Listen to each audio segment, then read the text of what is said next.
Oi, pessoal, tudo bem com vocês? Na nossa aula de oficina de texto hoje, nós vamos trabalhar ainda sobre o assunto do discurso direto e discurso indireto que nós iniciamos na quarta-feira.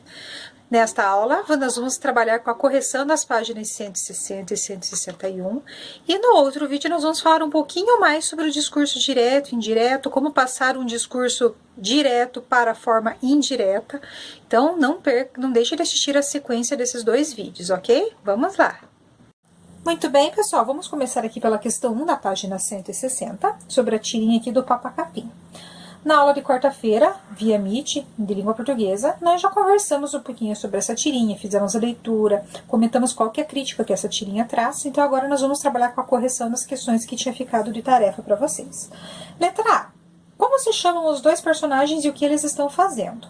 Esse aqui é aquele tipo de pergunta que é 2 em 1, né? Duas questões em uma só. Primeiro ele quer saber como se chamam os personagens e em seguida o que esses personagens estão fazendo. O nome dos personagens está escrito ali na tirinha, Papa Capim e Cava. O que eles estão fazendo? Então eu tenho que observar esse cenário que tem ali, observar essas imagens e entender qual que é a crítica que está sendo feita para eu conseguir formular a minha resposta. Então eu tenho aqui uma opção de resposta para vocês. Eles se chamam Papa Capim e Cava. O que eles estão fazendo? Então, eu coloco um ponto, né? Primeira parte da resposta está aqui, ponto. Segunda parte da resposta. Conversam sobre o que veem. Então, a gente vê ali que eles estão observando a paisagem e conversando sobre o que estão vendo. O que eles comentam? O homem branco destruindo a natureza em nome do progresso. Então, essa parte aqui, ó, é a crítica que a tirinha trouxe. Tá mostrando uma crítica à ação do ser humano que destrói a natureza em nome do progresso. Algo que os indígenas não fazem, que os indígenas sempre buscaram preservar. Tinham uma boa relação com a natureza, buscavam preservar, né? Então tem esse contraste ali, tá? Então esse aqui seria uma possibilidade de resposta para a letra A. Se você fez algo próximo disso, ok, né? Se você não conseguiu chegar perto dessa resposta, então você pode pausar o vídeo e fazer o registro aí no seu livro, ok? E vamos para a letra B. B. Diga quais são os tipos de frases presentes no quadrinho. Então, vocês já estudaram os tipos de frase. Eu tenho que prestar atenção no quê? Na pontuação no final dessa frase. Então, se a gente for observar o primeiro quadrinho ali, por exemplo, né, o primeiro menino começa ali já com uma frase que termina com um ponto de exclamação. Ei, Cava! A segunda frase do primeiro balãozinho ainda termina com um ponto de interrogação, né? Uma pergunta. O segundo quadrinho tem mais duas perguntas, né? E aqui um ponto de exclamação, né? Progresso. Então, que tipos de frase eu tenho aqui nessa tirinha, nesse quadrinho? Temos dois tipos, né? Há dois tipos de frase na tirinha. A frase interrogativa e frase exclamativa. Então, até coloquei, interrogativa é aquela que termina num ponto de interrogação, e a exclamativa é a que termina num ponto de exclamação. Vejam que exclamação é com XC aqui, ó, é EX, tá? Então, essa aqui seria a resposta da letra B, ok? Letra C, nós já comentamos até a resposta da C lá na nossa aula de quarta-feira. Pergunta para nós ali, como reconhecemos qual personagem está falando na tirinha? Se é um texto narrativo, eu vou ter o quê? Os travessões, para indicar a fala dos personagens. O próprio narrador já anuncia. O personagem perguntou, o outro respondeu. Mas na tirinha, como que eu sei quando é um personagem falando e quando é outro? Qual que é o recurso utilizado? Os balões, né? Os balões indicam para nós qual personagem está falando, tá? Então, essa é a resposta da letra C, ok? E vamos para o número 2, que é um pouquinho mais complexa. Alguns de vocês talvez tenham tido dificuldade em realizar essa, ou ficado com alguma dúvida, então nós vamos corrigir bem com calma aqui a número 2. Então, vamos ler o enunciado. Agora, transforme o diálogo entre os personagens da tirinha em um texto narrativo. Não se esqueça de usar 2 pontos e travessão para indicar as falas. Então, eu vou contar uma historinha. Eu vou contar essa historinha aqui, mas agora narrativo, um texto corrido, né? Um texto narrativo igual aquele que nós lemos lá da Gertrudes, né? E eu vou ter que trazer alguns elementos aqui para minha história, para que tenha sentido a minha narrativa. Então, se eu vou fazer uma narrativa, primeira coisa, eu tenho que ter um narrador. Vou ter alguém narrando essa história. Eu vou ter que, neste exercício 2, manter os diálogos. Porque aqui no livro ele diz para nós, ó. Não se esqueça de usar 2 pontos e travessões para indicar as falas. Então, não é para eu tirar as falas. Eu vou manter o discurso direto, eu vou manter as falas dos personagens, né? Só que eu vou ter que colocar a pontuação típica de uma narrativa quando tem falas, que é 2 pontos, né? Quando o narrador vai anunciar quem vai falar. E quando o personagem for falar, eu vou iniciar o parágrafo da fala dele com travessão. Tá? Então, eu vou ter que manter as falas, tá? Então, a minha narrativa vai ter narrador, vai ter os diálogos, eu tenho que fazer a descrição do espaço, ou seja, onde esses personagens estão, o que eles estão vendo, porque na tirinha eu tenho as imagens. Na narrativa, eu vou ter que contar para o leitor como que é esse cenário, o que eles estão vendo. E eu vou ter que caracterizar rapidamente os personagens. O que a gente sabe sobre esses personagens? O nome, Papa Capim e Cava, e que são indígenas. Então, essas características que são, né? Alguns até perguntaram se poderiam dizer que são irmãos. Então, irmãos ou amigos, aqui no contexto da historinha, eles são amigos, tá? Quem colocou irmãos não teria problema, tá? Então, vamos então ver como que a gente poderia organizar essa historinha agora.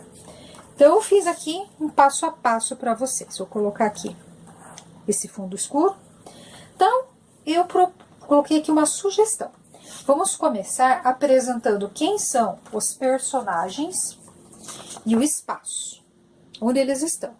Vamos começar por isso daqui. E quem vai contar isso para nós é o narrador. Então, uma sugestão seria começar assim. 2 amigos indígenas, Papa Capim e Cava, observam do alto de um morro a floresta em que vivem. Ou a tribo em que vivem. É algo parecido com isso, poderiam colocar. Então, isso seria o primeiro parágrafo. Segundo, aí eu já tenho ali uma fala de personagem. O narrador vai anunciar para mim essa fala, né? 2 amigos indígenas, Papa Capim e Cava, observam do alto de um morro a floresta em que vive.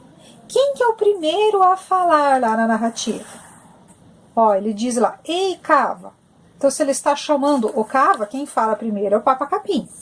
Então, agora, o narrador anuncia para nós lá, ó, Papa Capim diz. Então, observem aqui, vou aproximar aqui, ó. Papa Capim diz. 2 pontos. Ainda é o narrador falando, tá?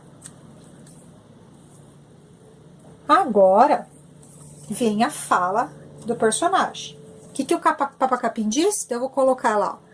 Parágrafo, travessão. Então, eu tenho que deixar o espaço de parágrafo, travessão e daí a fala. Igual tá lá no quadrinho.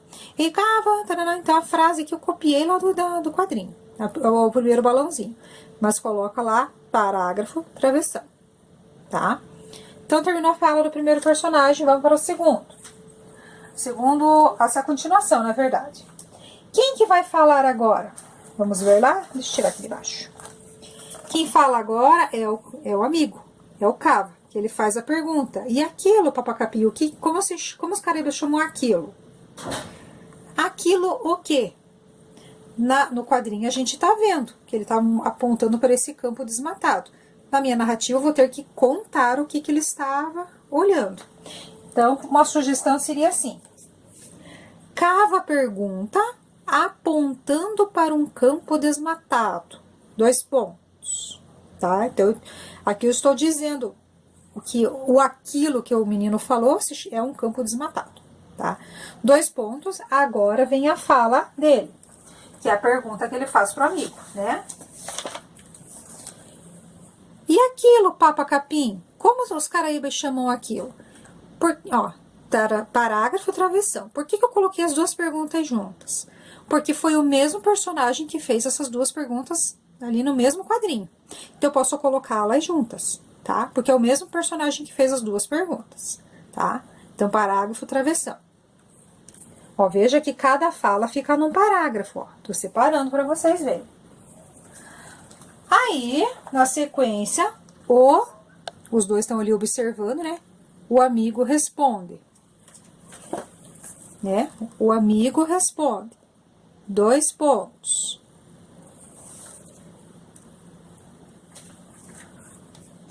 O que é a resposta que ele deu? Travessão, né? Progresso. Então, assim que vai ficar no seu texto. Eu vou aproximar aqui a imagem agora do texto montado para vocês visualizarem melhor. Então, agora aproximei um pouco aqui. Aqui temos a sequência do texto montado. Vamos fazer a leitura. 2 amigos indígenas, Papa Capim e Cava, observavam do alto de um morro a floresta em que vive. Papa Capim diz, 2 pontos. Aí, vamos lá. Travessão, né? Parágrafo, travessão. Ei, Cava, você sabia que os caraíbas chamam a Jaci de lua em boi de cobra? Outro parágrafo. Cava pergunta apontando para um campo desnatado, que agora aqui é o narrador falando, ó. Tá? Aqui era o Papa Capim, agora eu tenho aqui o narrador voltou a falar. Cava pergunta apontando para um campo desmatado. 2 pontos. Agora sim, no outro parágrafo, né? O que ele perguntou? E aquilo, Papa Capim? Como os caraíbas chamam aquilo? Agora volta para o narrador. O amigo responde. E agora a resposta do personagem. Progresso. Então, ó, eu tenho que colocar as falas separadas. Eu não posso misturar no mesmo parágrafo, na mesma linha ali, fala de personagem com o narrador, para não confundir, tá? Então, por isso que eu fiz essa até fatiadinha assim o texto para vocês visualizarem melhor essa divisão, ok? Nós vamos falar no próximo vídeo da próxima questão da página 161 e mais algumas questões ali sobre o discurso direto e indireto, tá? Então, pode pausar o vídeo para você conferir a sua resposta e ver o que você precisa ajustar no seu texto.